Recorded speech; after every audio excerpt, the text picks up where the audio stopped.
Oh, you'll probably hear about the trailer. I'm Kevin. This is my cat Lacey. Progress right now, just finished up the floors and just painted the exterior. Gave it a good coat. I don't know what else you want to say.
Well, I'm about to get started on the floor. I figured I'm going to do a few bits of reinforcing 2x2s down the center where the motorcycle is going to sit. I'm going to space them either 4-inch or 6-inch on center, something like that. Then everything else is going to be 24 inches on center, running perpendicular to that. And then from this line back, I'm running 4 boards. They're going to have 3 feet total and a foot in between each of them. And this whole section back here is going to be draining to a center spot. This is going to be a shower and a mudroom type area.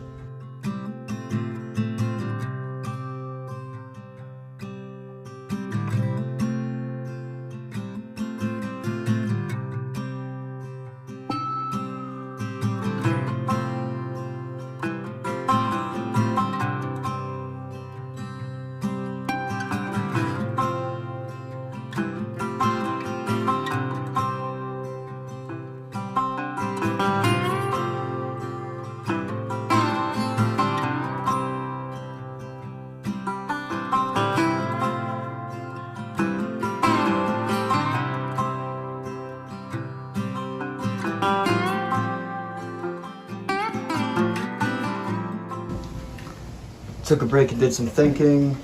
I want to run this PEX underneath for water, and then the red's going to be some conduit to run electrical underneath the floor.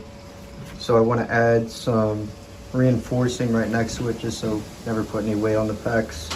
So I think I'm going to cut out a little gap here, put those boards in, and I think I want to put something in over here. Because I'm not exactly sure how that bit's going to end up over by the door.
We're gonna make a little cardboard triangle template for this shape up here before I insulate it, just because I'm gonna need to make that shape a bunch more, and it'd be nice to have. That sounds really boring, so I'm gonna go ahead and get started on taking apart this ramp door right now.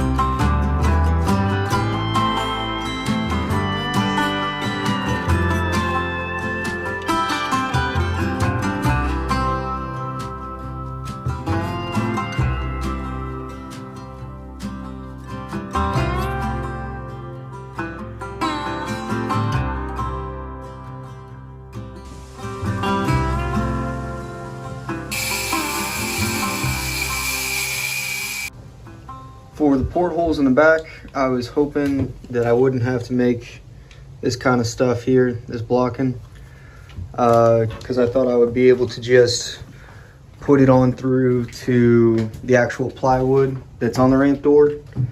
But I didn't take into account that the rectangular tubing that makes up the door is thicker than what makes up the walls, or at least it's put on its long side. So the edge of the porthole that sticks through isn't long enough to actually bridge that gap from the exterior skin all the way through to that plywood. So I'm gonna have to go ahead, pull out some of the insulation that I put here where the portholes are gonna go, and put similar blocking like I have in the front.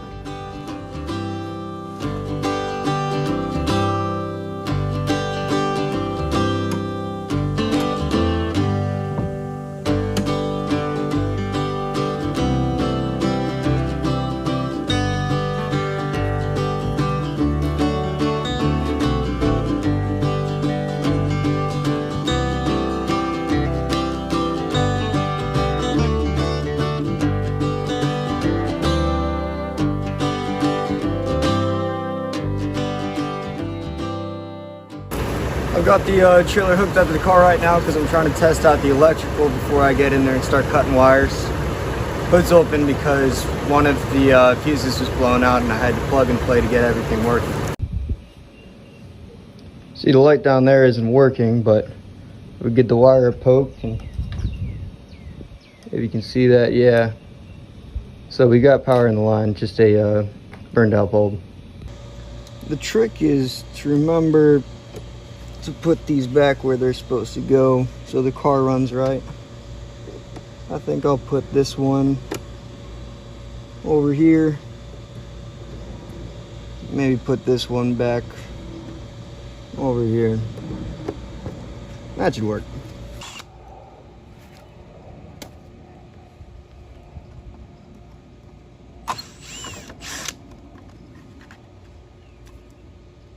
The reason I'm hacking all this electrical up on the back is I'm putting on these little wooden platforms like you'd have on the back of a caboose, and they're gonna open up like a barn door so I can still use the ramp door, but the new lighting has to be on the back of it just to keep things legal and visible, with the back of the trailer being extended. So I'm gonna be just cutting those lines, extending them, and putting the new lights somewhere on the back of the new wooden platform. Got a little bit of nerd stuff about how I'm figuring out the dimensions for these back platforms. When the trailer rocks back, if it does actually have to strike the ground while I'm tilling it around, I want the back of the trailer to strike before the back of these platforms. So I've got the measurement from the axle to the bottom of the wheel and the axle to the back of the trailer. Find that triangle, extend it back 12 inches, make a larger triangle, and then plug that into the internet because I can't figure that out. Get 3.2 inches off the bottom of the trailer going up, and that should put me in a place where I'm safe and clear, so the the back strikes before the wood. Keep that all safe.